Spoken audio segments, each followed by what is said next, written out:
we are going to discuss some extremely controversial topics, and because this is going to go on YouTube, there are certain words I cannot say. So just to warn you, I will write down these words, but I will not say them, because if I do say them, then I will get censored on YouTube. Today we are going to look at how evil triumphs. Why is the world so evil? And there's going to be a lot of extremely disturbing topics we're going to discuss. But you're mature, and it's important that we discuss these topics in order to understand how the world works. So let's just start.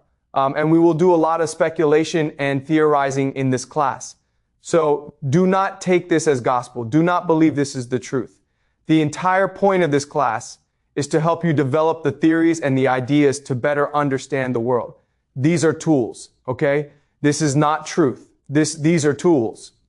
All right, so the first question I have for you is what is happening in Israel right now? As you know, Israel is besieging, bombarding Gaza. You might have seen the videos on social media. It is disturbing. It is terrible. What is happening? The word that is happening, the word that we use for what is happening in Gaza is this word. You're not allowed to say this word on YouTube, but that is the intention. What I will argue, though, is that the truth is far more disturbing than this. What is really happening in Gaza is a ritual sacrifice, and this happens quite often in human history. If you go back and you look at the real history of humanity, this happens quite often. Some of the most famous examples are the Aztecs. We've dug up temples of the Aztecs, and inside the temples are thousands and thousands of human skulls. So before they went to war, they practiced human sacrifice. They would commit mass murder of their enemies in public. So the Aztecs were really famous for this. The Phoenicians, specifically the Carthaginians, we will discuss them later this semester, but the Phoenicians were also famous for a particular type of sacrifice, which is child sacrifice. The Romans wrote histories insulting the infanticians for practicing this sort of sacrifice. But the Romans themselves practiced human sacrifice. What they would do is that after every major war, they would capture all the major leaders, all their enemies, and they would parade their enemies through the streets of Rome. This is something called a triumph.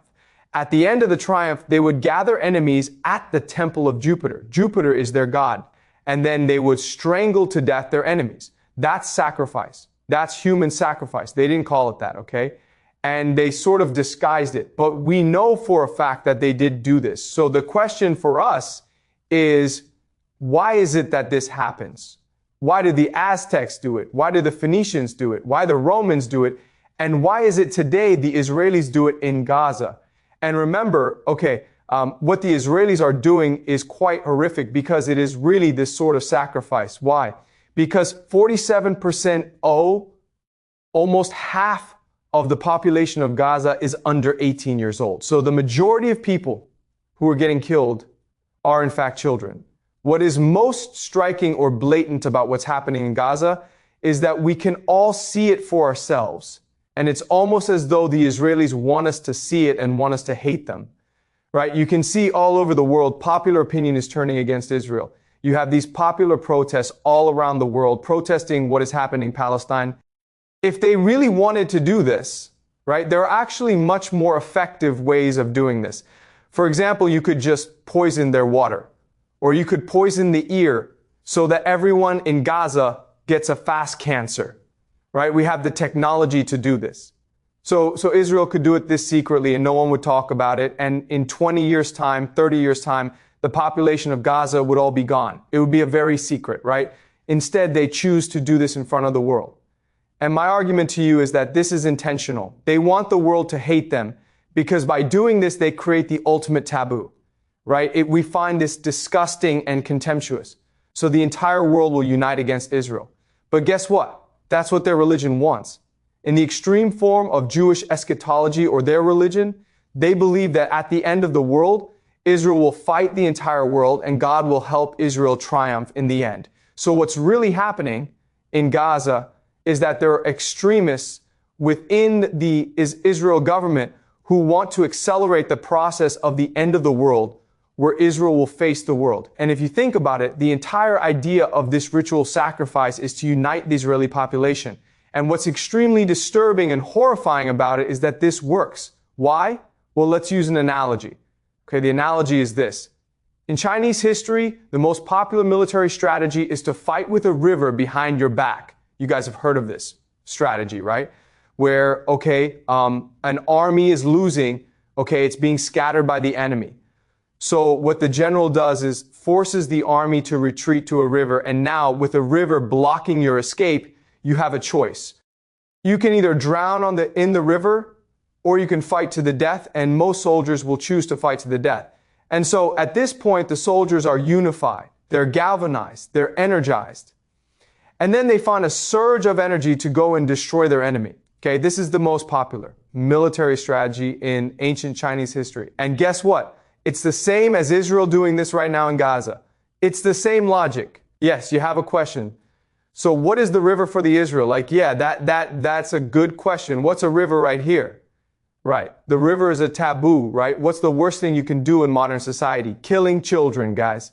Right? So there's no exit for Israel. You either go all the way or the world comes and destroys you anyway. And in fact, what's really interesting is that if you go online, you will see Israelis going around the world and causing trouble everywhere.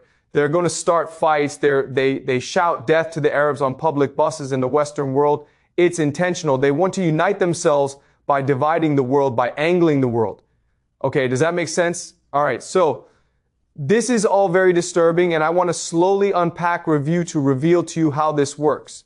Okay, so to do this, what I'm going to do is I'm going to use a thought experiment. A thought experiment is this. Let's just say that they're an island. We don't know where the island is, but it's an island, and there's no escape from the island. And on the island there, the center, it's a hill and it's safe. But everywhere else, you have these flesh-eating monkeys roaming everywhere. Okay, the problem is that on this island, the resources you need to survive, trees, food, and rivers, the monkeys are there. Okay, there's one safe spot in the center. But everywhere else, if you want resources, you have to go fight these monkeys. They're flesh-eating monkeys. They want to kill you. They want to eat you. And there's an infinite number of them. Now, let's just say that one day, for whatever reason, we don't know why, but 100 men aging, and they range from 15 to 65 years old, okay? They are mysteriously transplanted onto this island in a safe spot. They come from different countries. They do not speak the same language. They are of different ethnicities. They are all poor people in their countries. They don't have much education. So they're there, and they realize quickly that the situation is utterly hopeless. There's no escape from this island. These monkeys are everywhere, and they are tough warriors. And the situation looks bleak. They don't even speak the same language. They don't have a common culture. So at this point, you would imagine that they would feel hopeless and just lie down and die. But in reality, what happens is the opposite. What happens is that in this hopeless situation, they find a drive, a purpose, a spirit to fight for each other. And what will happen really quickly, and this is really interesting, is the first thing that they will do is they will develop a common language. They don't speak the same language. Some speak Chinese, some speak English, some speak Spanish, some speak Russian. Doesn't matter. They will very quickly develop a common language. And then what they will do is, with this common language, they will start to tell each other stories of where they come from. And then these stories will become a common myth, a founding myth of why they're here. And they come to believe that God has chosen them to save the world, and that's why they're here. Then what they will do is, with this new religion, they will start develop rituals to reinforce this religion. These rituals include sex. So these men will have sex. And the reason why is create intimacy and bonding among them. And there'll be a lot of religious rituals as well. Another thing that they will do is pick a leader. There's 100% of them. They need a leader to organize them. And so we can imagine that during the leadership election, everyone gets up to speak. Now, the man who's 65, he is wise, he has experience, he has strategies. So he delivers a very powerful speech inspiring everyone and telling people how they can survive against the flesh-eating monkeys. So he's really smart. Then suddenly you have a man up here who's 15 years old or 16 or 17. He is not articulate. He has no ideas. What he does is this. He stands in front of everyone, and he's bold and he's brave, and he looks at everyone without saying a word. He shows them his hand. Okay? He shows them his hand. Then from his pocket, he takes out a knife. Okay? And then he cuts off his hand in front of everyone. And he does not cry. He just looks at everyone as though nothing happened. Let me ask you this question. Who does everyone pick to be their leader? The second person, obviously, right? The man who has shown sacrifice and commitment and devotion to everyone else. The old man has ideas and he will become the advisor to the leader. But the leader is the man who is most willing to die for everyone else. And so in this situation, the bravest among them will come and emerge as the leader. As such, what will happen is that these people, these men will become extremely inspired and devoted. Even though they are weak, they will learn to become strong. Even though they are poor and uneducated, they will learn to be wise and clever and strategic. They will radically transform themselves. Ultimately, what will happen is the idea of cohesion. Cohesion like brothers, cohesion like a family. They will understand each other even though they're from different cultures, even though they have different backgrounds. They will understand each other better than they understand their own children and their own wives. And this cohesion will lead to something called synchronicity. Synchronicity. Synchronicity is when people act in unison together. Okay, so a very simple example of synchronicity is a sports team, right? When you watch a soccer match, how is that soccer team able to work together? Well, because of synchronicity, because their minds are alike. It's what we call a hive mind.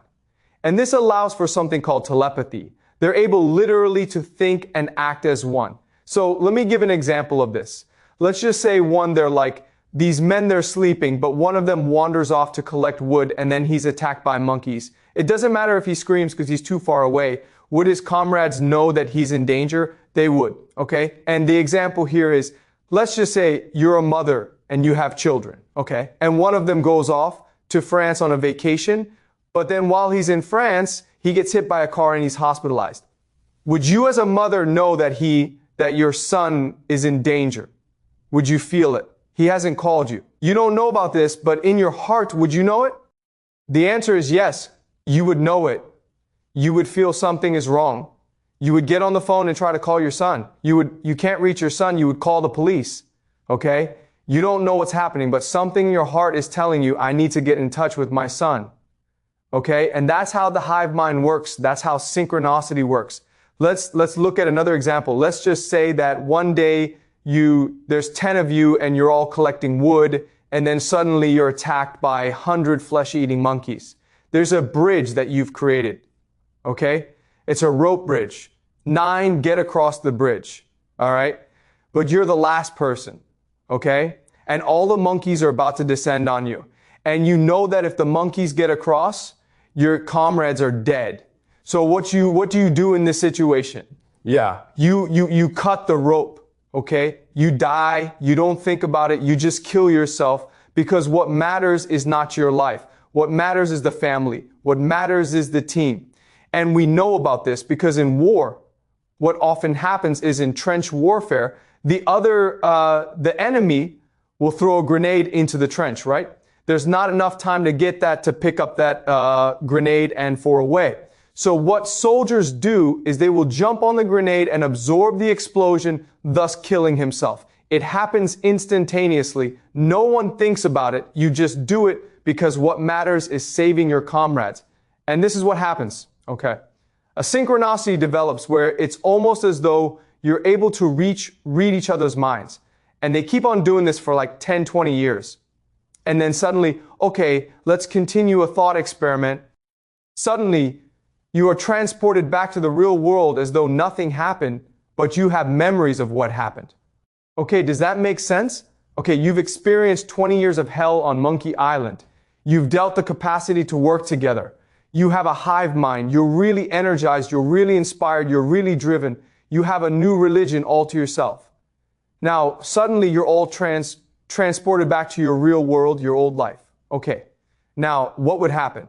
Well, what would happen is that the hund of you would want to come together again, right? And you would share your experience, your rituals, your religion with your children and your grandchildren. And quickly over time, what will happen is that you guys will conquer the world. You will become the secret elite. The world is yours. There may be presidents, there may be famous people, but secretly, you're the ones who are in control. Your children, your grandchildren, your great-grandchildren will inherit this legacy, and they are the ones who truly control power in the world. Does that make sense?